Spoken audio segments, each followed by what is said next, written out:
For 4 long years, 2 young girls were missing without a trace. Families prayed, communities searched, and investigators chased every lead that only led to dead ends. It seemed as if the earth had swallowed them whole. But then, on an ordinary day, a police officer's K9 changed everything. The dog stopped cold in his tracks, ears up, eyes locked on an old wooden cellar door no one had touched in decades. Then came the bark, loud, sharp, relentless. At first, the officer thought it was nothing. But what they found behind that door stunned everyone and turned a cold case into a story of survival, courage and hope that would leave the world speechless. Before we start, make sure to hit like, share, and subscribe. And really, I'm curious, where are you watching from? Drop your country name in the comments. I love seeing how far our stories travel. It was a late summer afternoon, the kind of day when the air buzzed with children's laughter and the golden sun painted the streets in warm hues. In a small, quiet town, 2 sisters, Emily, 10, and Sarah, 8, played outside their home. Their parents, John and Linda, watched from the porch, believing it was just another ordinary day. The girls chased each other with carefree giggles, their voices echoing down the street. Nobody imagined that within hours their laughter would be replaced with silence, a silence that would haunt the town for years. The last anyone saw of the girls was as they turned the corner near the park. Neighbors assumed they were heading to the swings or the ice cream stand that usually drew children on warm evenings. But when the sun dipped below the horizon and the sisters hadn't returned, worry began to creep in. Their parents called out their names, their voices growing more frantic with each unanswered echo. Soon flashlights pierced the night as neighbors joined the search, scouring fields, alleys, and playgrounds. Yet the girls were gone, as though they had vanished into thin air. Panic spread quickly through the community.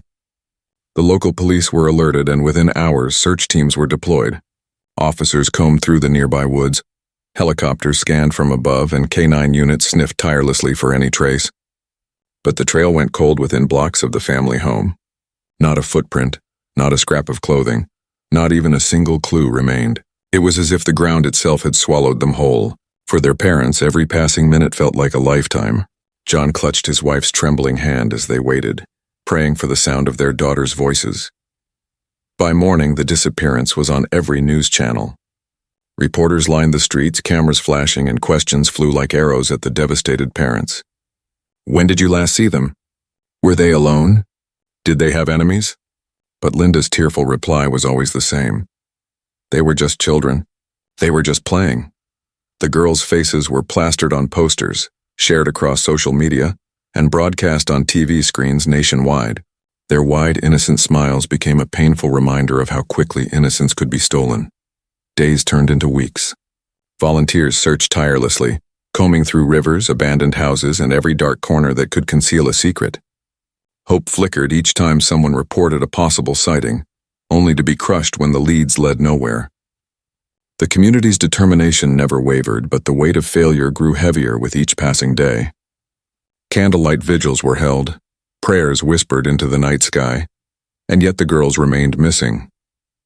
For John and Linda, every room in their home echoed with absence. Emily's half-finished drawing still lay on the kitchen table. Sarah's favorite stuffed bear sat abandoned on her bed. The sisters' laughter that once filled the air had been replaced with unbearable silence. Their parents clung to each other, desperate to stay strong even as fear gnawed at their hearts. They promised themselves they wouldn't give up, not until their daughters were found. But as the weeks turned to months, and months into years, the case began to fade from the headlines. Other stories took the spotlight. Other tragedies captured attention. For most of the world, the sisters became just another heartbreaking mystery. Yet for John and Linda, the pain never dulled. 4 years would pass, and still, no trace of Emily and Sarah surfaced. But what no one knew was that the answer had been hidden all along, just a few steps away, behind an old wooden cellar door waiting to be discovered. The first year was the hardest. Every sunrise brought with it a sharp reminder that Emily and Sarah's beds were still empty, their laughter absent from the halls. John would sit by the window each evening, staring at the street corner where his daughters were last seen, hoping against reason that they might appear. Linda filled notebooks with letters addressed to her missing children, pages soaked with tears. Their home, once vibrant with joy, had turned into a shrine of unanswered questions, a place where time seemed to stand still. The town tried to hold on to hope. Each anniversary of the disappearance was marked by vigils and candlelit gatherings in the park. Friends and neighbors stood shoulder to shoulder, holding signs with the girls' smiling faces. The family drew strength from these moments, but when the crowds dispersed and the candles flickered out, the crushing emptiness returned. Nights were long and filled with haunting silence. Linda often woke from nightmares, convinced she had heard her daughters calling out, only to find the house still and quiet. Police continued their investigations, but every lead ended in disappointment. Witness accounts contradicted each other. Anonymous tips led detectives to dead ends. Over time, the files stacked higher and the word cold case whispered through the department halls. Officers sympathized with the family, but resources grew thin, and attention shifted elsewhere. Each closed folder was like another door shutting in the parents' faces, another cruel reminder that the answers were slipping further away.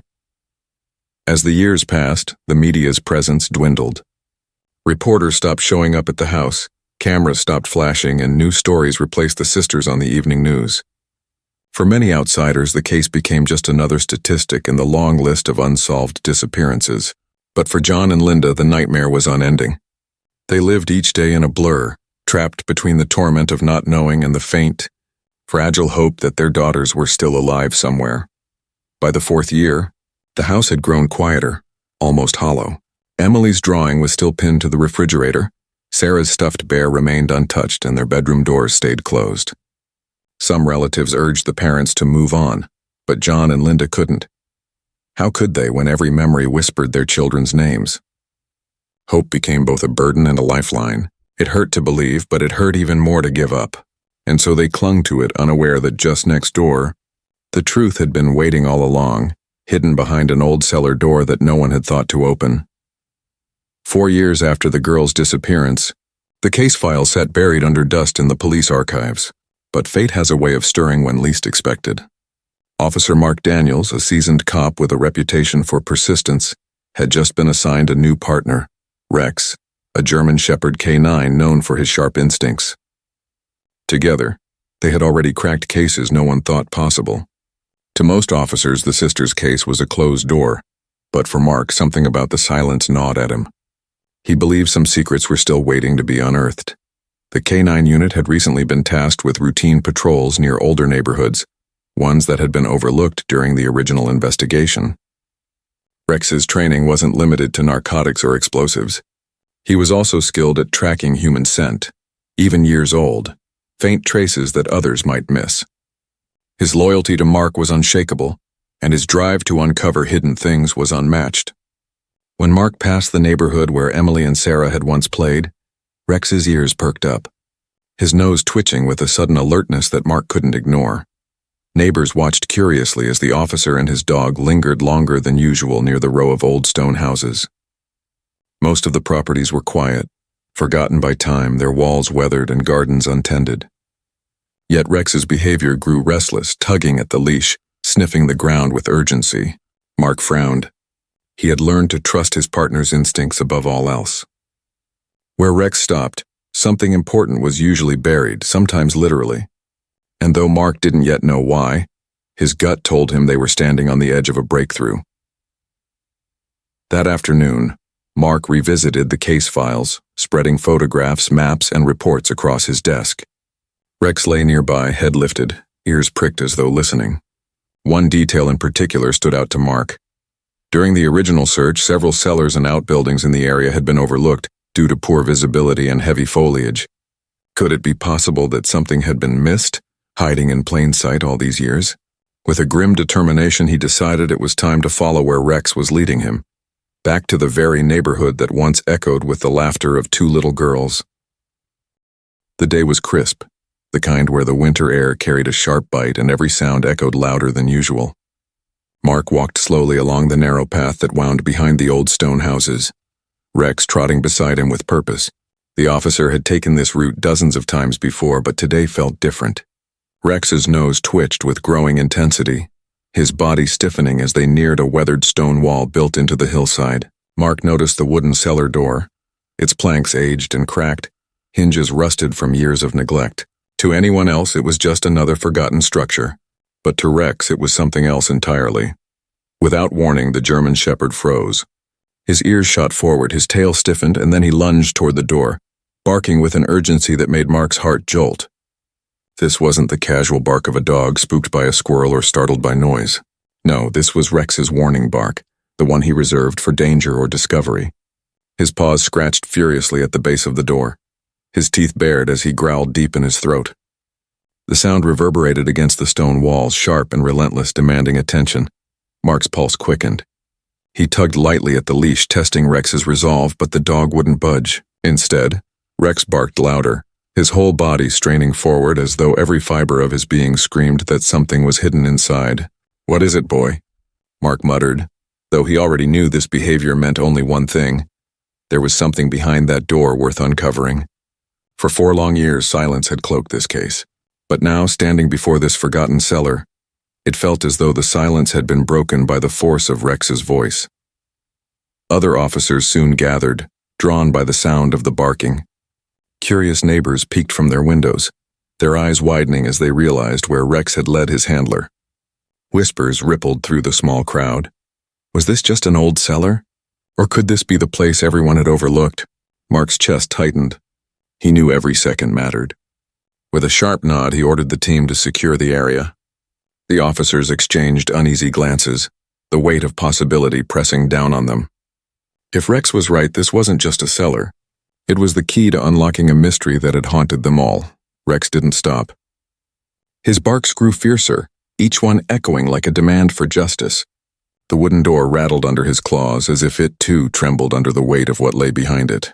Mark steadied his breath, adrenaline coursing through his veins. He had never seen Rex so determined, so relentless. Whatever was in that cellar, it was something the dog refused to let go unnoticed.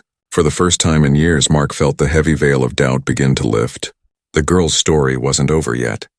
And with Rex leading the way, the truth was about to be dragged into the light. The cellar door stood like a relic of the past, its wood swollen from years of rain and snow, its iron hinges clinging stubbornly to stone. Mark ran his gloved hand across the rough surface, feeling the deep grooves carved by time. Beside him, Rex barked and growled with renewed ferocity, pawing at the base as though he could claw his way through. The officers exchanged tense looks, each one sensing the weight of what they were about to uncover. This wasn't just another forgotten outbuilding. This was the place Rex had chosen, and no one doubted the dog's instincts. "Get it open," Mark ordered, his voice sharp.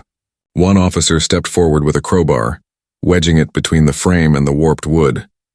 The metal groaned, scraping as sparks of rust fell like dust into the cold air. The crowd that had gathered grew silent, holding their breath as every creak and crack rang out louder than footsteps in a cathedral. With each strained push, the cellar seemed to resist, as if guarding its secrets, unwilling to let go of what it had been hiding all these years. The hinges shrieked when the first nail gave way. Rex lunged forward, snarling, his claws raking the stone. Mark tightened his grip on the leash, heart pounding in rhythm with the officer's grunts as the crowbar strained against stubborn wood. The cellar door shuddered, the frame groaning under the pressure, until at last, with a violent snap, the lock broke. The sound echoed through the alley like a gunshot. Dust and the smell of mildew spilled into the air, drifting out from the darkness beyond the door. The officers froze for a heartbeat, staring into the black void yawning open before them. Rex barked again, his body low, ears pinned forward, refusing to let the silence settle. Mark swallowed hard, his flashlight already in hand. He knew once they stepped inside, there would be no turning back. The air that wafted out was heavy, cold, carrying with it the unmistakable scent of something long hidden. The mystery that had haunted the town for 4 years had been waiting behind this very door, and now it was finally ready to reveal itself. The beam of Mark's flashlight cut through the suffocating darkness, illuminating dust particles that danced like ghosts in the stale air. The officers hesitated on the threshold, their boots crunching on gravel as the heavy scent of mildew and damp earth filled their lungs. Rex strained against the leash, his growls rumbling low, guiding them deeper into the cellar. Every step felt heavier than the last, as though the walls themselves were pressing in, whispering secrets no one wanted to hear. A chilling silence clung to the space, broken only by the echo of their movements and the dog's relentless warning. The cellar was larger than they had expected, carved deep into the ground with stone walls that seemed to sweat from years of neglect. Rusted chains clung to one wall, their ends frayed as though they had once been used to bind something or someone. A single chair sat abandoned in the corner, its wooden frame broken, its seat stained with something dark that no one wanted to name. Mark's stomach twisted as he swept the light across the ground. Old scraps of fabric lay half buried in the dirt, faded but unmistakably belonging to children's clothing. The air grew colder, heavier as realization crept in. God, one officer whispered, his voice trembling. This place was used. The words hung in the air like a curse. Rex barked sharply, pulling toward the far end of the cellar. Mark followed, his breath shallow, his flashlight trembling slightly in his grip. There, against the back wall, they found a shallow pit dug into the earth. Wooden planks covered it haphazardly, as though someone had tried to hide it in a hurry. The boards groaned as Mark pried them apart, revealing beneath them a collection of objects that sent a collective shiver down the officers' spines. Small shoes, a cracked doll, and a faded ribbon that matched the one Sarah had worn in her hair the day she vanished. The cellar seemed to grow colder as the truth hit them. This wasn't just a forgotten storage space, it was a prison. The girls had been here. The evidence screamed their presence, every object a silent testimony of suffering. The officers exchanged horrified looks, each man struggling to contain the surge of anger and grief boiling within. Rex whined now, circling the pit, his nose pressing against the earth as though still searching for more. Mark clenched his jaw, the weight of 4 years of unanswered questions finally beginning to tip toward the truth. The discovery hit like a thunderclap. This was no longer a missing persons case, it was something far darker. They had stumbled into the heart of a nightmare, a place where innocence had been stolen and silence had reigned for too long. Mark's flashlight shook slightly as he pulled it away from the pit, unable to look any longer. The cellar had given up its first secrets, but he knew in his bones there was more, and whatever else they uncovered here would change everything the town thought it knew about Emily and Sarah's disappearance. The cellar's discovery spread like wildfire. By dawn, the small town was swarming with investigators, crime scene analysts, and reporters desperate for answers. For the first time in years, the case was alive again. Evidence bags filled with scraps of clothing, broken toys, and fragments of rope were carried out under heavy guard. Each item was a piece of a puzzle that had haunted everyone for 4 years. The question burned in every mind: who had hidden the girls here? And why had no one seen it before? Detectives dug through old witness statements, revisiting names that had once seemed irrelevant. One stood out, a neighbor who lived just a few doors down from the girls' home. He had always been quiet, keeping to himself, offering polite smiles that never quite reached his eyes. Years ago, he had volunteered briefly during the initial search but vanished from community efforts soon after. At the time, no one thought much of it. But now the cellar's proximity to his property painted a chilling new picture. Mark sat across from the man in the interrogation room, Rex resting silently at his feet. The officer's voice was steady, but his eyes burned with resolve. "We found where they were kept," he said, laying a photograph of the cellar on the table. The man's hands twitched, his face paling as his eyes darted toward the image. "I don't know what you're talking about," he muttered, but his voice cracked under the weight of the truth pressing in on him. Every nervous tick, every evasive glance, told Mark they were closer than ever to unmasking the monster behind the girl's disappearance. As hours passed, the facade crumbled. Forensics tied the man's fingerprints to objects inside the cellar. Neighbors recalled seeing him lurking near the park on the day the sisters vanished. Piece by piece, the image of a captor emerged. Not a stranger passing through, but someone who had been hiding in plain sight all along. The revelation sent shivers through the town. The thought that the girl's tormentor had been their neighbor, living just steps away, left everyone shaken. The mask was off, and the face of evil had finally been revealed. The cellar search turned from evidence gathering to something more urgent. Beneath a false wall, officers uncovered a narrow passage leading deeper underground. The air grew colder as they advanced, flashlights trembling in their grip. Then came a sound, a faint whimper followed by the shuffle of movement. The officers froze, their hearts racing.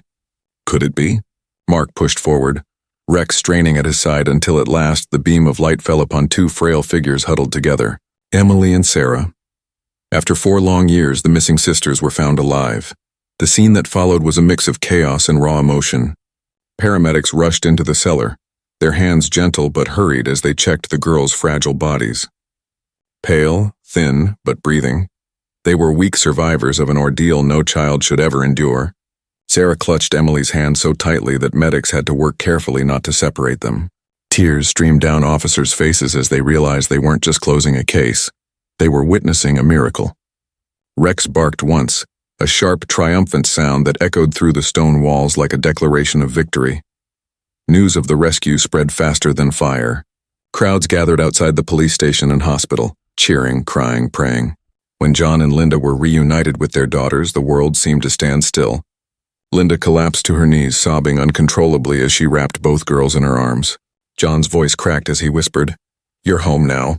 You're finally home." Cameras captured the embrace, broadcasting it across the nation. Millions who had followed the case for years wiped away tears, unable to look away from the moment hope became reality. But even as joy overflowed, shadows remained. The girls' rescue raised difficult questions. How had they survived? What had they endured? And how had such evil hidden so close for so long? For the family, those answers could wait. What mattered now was the warmth of holding each other again, the relief of knowing the nightmare had ended. For the town, it was a sobering reminder of vigilance, and for Rex, the hero dog, his unyielding instinct had not only broken open a cellar door but restored 2 stolen lives. The world would never forget the day hope barked its way back into the light. In the days that followed, while investigators pieced together the dark puzzle of the cellar and doctors cared for Emily and Sarah, one figure became the undeniable symbol of hope: Rex. The German shepherd, once seen only as a loyal working dog, was now hailed as the hero who refused to give up when humans had failed. His barking, his unshakable instincts, and his refusal to turn away had cracked open a mystery buried for 4 years. News anchors called him the dog who saved 2 lives, and his picture spread across newspapers and television screens nationwide. At the police station, Rex was met with standing ovations. Officers who had worked the case since the beginning knelt to pat his fur, their eyes misty with gratitude. Children brought hand-drawn cards that read, "Thank you, Rex." Community members laid flowers and treats at the steps, honoring the canine who had become more than just a dog. He was now a symbol of perseverance and courage. Mark, his handler, watched with pride as his partner soaked in the affection, his tail wagging gently, his eyes calm yet alert, as if still on duty. For John and Linda, Rex was more than a hero. He was family. They visited the station, holding their daughters close, and thanked the German shepherd with tears streaming down their faces. Sarah reached out her trembling hand to stroke his fur, whispering softly, "You found us." It was a moment that needed no translation. The bond between a child and her rescuer was clear. Rex lowered his head, letting the little girl cling to him. In that instant, the world saw not just a K-9 officer but an angel in fur, the living proof that sometimes salvation comes on 4 legs. Life for Emily and Sarah would never return to what it once was, but slowly, healing began. The hospital became their temporary haven, a place where doctors mended not only their fragile bodies but also their wounded spirits. The girls spoke little at first, their voices small and hesitant, but every word was a sign of survival. Their parents stayed by their side day and night, holding their hands, whispering promises that they would never be alone again. For the first time in 4 years, John and Linda allowed themselves to breathe, to dream of a future that included their daughters. The town, once haunted by sorrow, now pulsed with renewed life. Neighbors gathered at the park where the girls had last been seen, this time not to mourn but to celebrate. Balloons floated into the sky as a symbol of hope, while children laughed and played once again without the shadow of fear hanging overhead. Vigils turned into festivals of gratitude, and the community finally felt the weight of despair lift. It was as though Rex's bark had awakened not just the truth, but the spirit of the entire town. Recognition poured in from across the nation. Awards were given to the officers and medical teams, but above all to Rex. The K-9 was honored with medals, featured in news specials, and even had a statue commissioned in his likeness at the station. Yet for Mark, none of that mattered as much as the bond he shared with his partner. He just did what he was born to do, Mark told reporters, his hand resting proudly on Rex's back. But deep down, he knew his partner had done something extraordinary. He had saved 2 children's lives and restored faith in miracles. For Emily and Sarah's family, the path forward was filled with challenges but also light. Therapy sessions, quiet moments, and gentle reminders of love became their daily routine. They would never forget the darkness they endured, but they refused to let it define them. And whenever doubt crept in, they remembered the sound that had broken the silence. A German shepherd's bark, echoing through an old cellar, tearing open the walls of despair. It was the sound of truth, of courage, and of life, and it would forever remind them that even in the darkest places, hope waits to be found.